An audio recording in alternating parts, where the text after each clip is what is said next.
All right, now what we are going to do is that we are going to download the software of DevC++, and we will open Google, and we just type the search query in it. All right, so we will simply type download DevC++, and we will be presented with a number of links below, as you can see in the video. So you have to scroll a bit downwards and click on the link. Yes, click on this link. All right, once clicked, then we will move to the page where the different uh, download files are placed of DevC++. So we have to scroll down, and as you can see that the three files are here. So we will select the top file under the downloads, and we will click on the source forge. All right, so as soon as we click over it, we will move to the next page, and as it is asking to that the download will start in uh, some seconds. So as soon as the download start, right, so we will see that the download file will be shown at the bottom left of the Chrome browser. So once that is downloaded, then we will go to that folder in which the downloaded file of the DevC++ setup is placed, right? So that we could start our installation from there.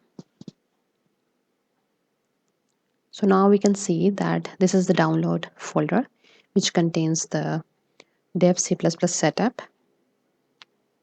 So what we need to do is that we will just double click over it to start the setup. It is setup downloaded. Double click it to install DevC++. So we will just pick the options as they are being shown to you in this video. All right, we will just keep on moving, and you have to select just like I have selected the different options in the video, and just keep on going.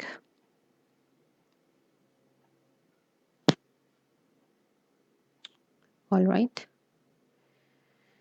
so you can see, you can look at the different options that I'm taking, and we are installing the software of DevC++ in the C directory. Inside the C directory, there will be a folder created of DevC++, and um, all the programs will be placed inside that folder. And these are the steps you have to take.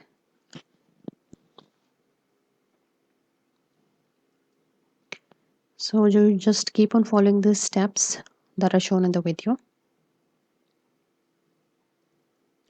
It will take a while, but soon DevC++ will be installed.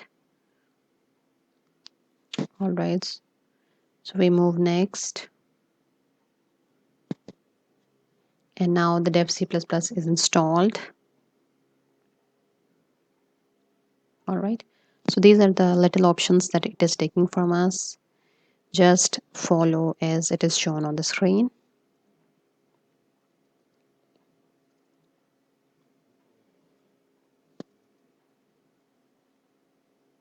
All right,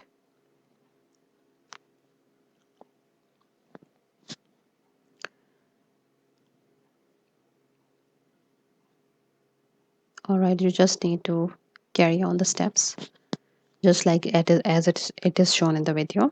And there's a bit distortion at some places in the video, and that is because that I recorded the software on a different laptop, and the speed of the laptop was a bit slow.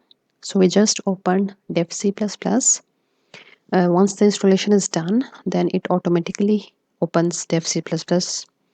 And now what we will do here, that we are going to write a C++ program in that. How will we do it? We will first click the file menu, and then we will go to new, and then we'll go to the source program as shown in the video.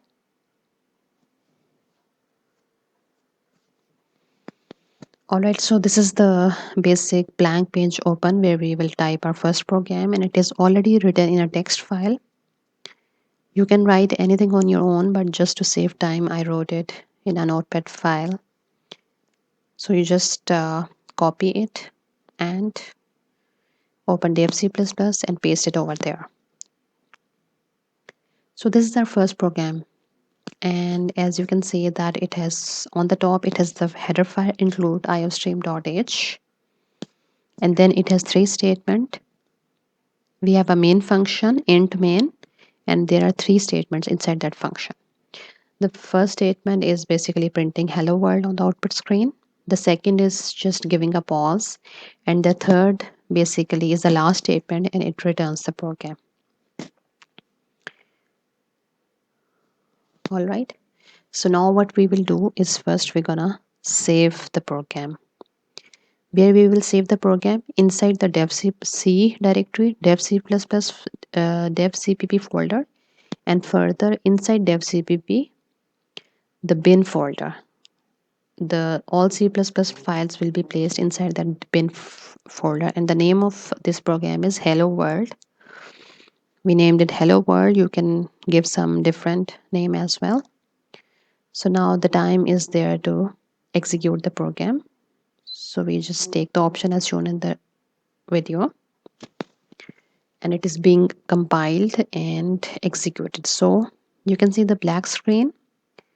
The hello world is printed on the back screen. This cout is actually cout statement in the program is printing hello world on the back screen, and this system pause statement is typing that press any key to continue. When user presses any key, then it goes back like this. So this is how it is working, and you can write your first program and execute it. And further, if we want to uh, write a new program again, then you will take this option new and then source program and write another C++ program.